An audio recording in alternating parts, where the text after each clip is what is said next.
Mesdames, Messieurs, je suis présentement en compagnie de Mme Nadia Minassiam, préfète de la MRC du Rocher-Percé pour notre rencontre hebdomadaire de ce mercredi 15 avril. Tout d'abord, bonjour Mme Minassiam. Bonjour.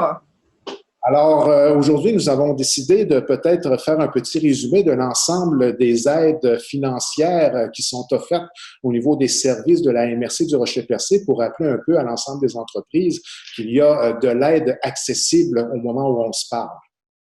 Oui, exactement. Vous savez, les MRC, on est proche de notre milieu, on est le premier palier de gouvernement, le monde municipal. Alors, on connaît les besoins des entreprises et les entreprises ont été extrêmement préoccupées avec ce qui se passe depuis les dernières semaines. On sait qu'au niveau de la liquidité, ça n'a pas été facile, des fermetures d'entreprises. Alors, l'objectif, c'était vraiment que la MRC développe des fonds qui seraient complémentaires à ce qui se fait déjà au niveau provincial et au niveau fédéral pour être capable d'encadrer nos entreprises le mieux possible. Alors, finalement, on a été en mesure de déployer ça et les conseillers à la MRC sont disponibles pour accompagner nos entreprises. Alors, les gens n'ont qu'à contacter la MRC du Rocher-Percé. Les gens sont en télétravail, mais il va y avoir un retour d'appel rapide et un accompagnement va être fait. Si je vous fais un petit bref résumé des fonds, ce qu'on peut retrouver, c'est des subventions pour des honoraires professionnels, alors des subventions pouvant aller jusqu'à 85 pour des honoraires professionnels. Parce que vous savez, pour avoir accès aux programmes fédéraux et provinciaux, souvent, on doit avoir des outils en main. Alors, ça peut être un budget de caisse, des états financiers vérifiés ou peu importe. Et c'est des choses que les entreprises n'ont pas toujours disponibles ou qui ont un peu plus de difficultés à aller faire les documents nécessaires pour accéder à ces fonds-là. Alors, l'objectif, c'est de venir donner ce coup de pouce-là pour que l'entreprise puisse se mettre à niveau pour avoir accès aux fonds. On voit aussi qu'on a des fonds disponibles pour les sites web. Alors, de rendre les entreprises transactionnelles et visibles sur le web, on juge que c'est extrêmement important. On voit toute la démarche du panier bleu qui a été fait au niveau du gouvernement provincial. Nous, ce qu'on veut être sûr, c'est que nos entreprises soient en mesure d'offrir sur le web leurs biens et services pour faciliter la situation, faciliter la reprise économique, mais aussi de faciliter la transition parce qu'on ne sait pas une situation, une deuxième vague, je dis n'importe quoi, là, mais si on voit une deuxième vague de la COVID-19 et qu'on doit reprendre des mesures dramatiques comme on voit actuellement, nos entreprises seraient prêtes à le faire. On a aussi un fonds disponible pour la perte de revenus. Alors, c'est une injection directement dans le fonds de roulement. Ça peut monter jusqu'à 5 000 $. C'est une subvention. Il faut que les entreprises se qualifient. Alors, je les invite à voir avec la MRC s'ils se qualifient parce que ça donne le petit coup de pouce pour passer les prochains mois difficiles. Et finalement, on a aussi un prêt ou une garantie de prêt allant jusqu'à 50 000 $ qui peut être injecté directement dans le fonds de roulement. L'objectif, c'est de donner de la liquidité, alors de l'oxygène à nos entreprises pour être sûr qu'ils puissent passer à travers cette crise. C'est important de noter aussi que nos entreprises, on prend ça très au sérieux au niveau des entreprises, mais aussi des organismes à but non lucratif. Alors, eux aussi se qualifient pour certains de ces fonds-là. On veut être sûr qu'on les préserve bien sur notre territoire, qu'on les garde solides. On sait qu'eux aussi vivent une situation préoccupante. Alors, l'objectif, c'est de contacter la MRC et que nos OBNL sur le territoire et que nos entreprises privées sur le territoire demeurent actifs, demeurent solides et qu'on puisse maintenir nos services de proximité.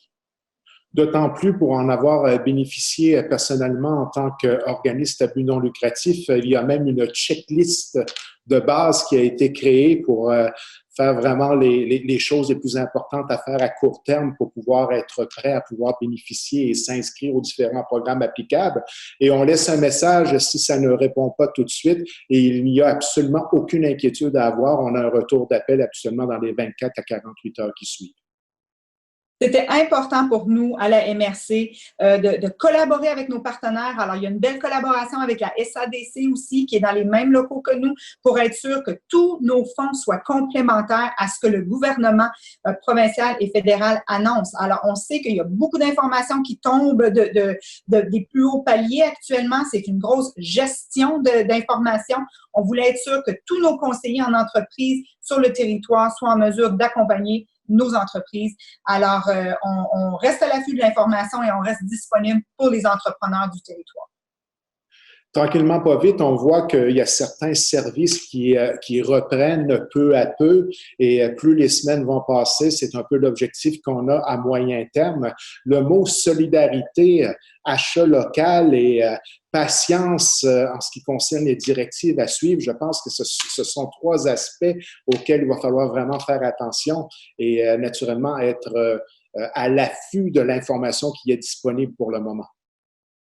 Absolument. Vous dites le mot solidarité. S'il y a une chose à retenir de cette situation qu'on vit actuellement, je dirais, c'est de changer nos habitudes de consommation pour être plus solidaires aux entreprises près de nous. Alors, je parle des entreprises, je parle aussi de tout le milieu agricole, bioalimentaire. Il faut qu'on devienne plus autonome dans notre région. On sait qu'on a des belles entreprises. Alors, je pense qu'on doit retenir le fait que le plus qu'on est indépendant, le plus qu'on est autonome, ça nous donne la possibilité d'avoir une richesse économique, mais aussi une autonomie économique, une autonomie des biens et services. Et je crois que c'est ce qu'on doit retenir et comme consommateur, on doit tenter quand cette relance économique va finalement arriver. Vous savez, aujourd'hui même, on parle de relancer la construction. On a dit que peut-être que les petits commerces de détail pourraient commencer à ouvrir les portes aussi. Alors, on est en train de lentement se dégeler, là. Alors, on commence à voir qu'il y a des choses qui bougent et ça va être important qu'on soutienne nos entreprises, qu'on consomme localement et qu'on aide nos entreprises à bien passer à travers cette période de transition qui va être plus difficile, effectivement. Madame Minassiam, merci infiniment pour cette rencontre hebdomadaire. On se donne rendez-vous la semaine prochaine. C'est moi qui vous remercie pour le temps. On continue à suivre les consignes. C'est presque terminé. Si on écoute bien parler le docteur Arruda, on est sur le bon côté des choses. Alors, on doit continuer à faire preuve de vigilance et de lentement se permettre à recommencer à vivre éventuellement normalement. Alors, merci à tout le monde et merci pour le temps.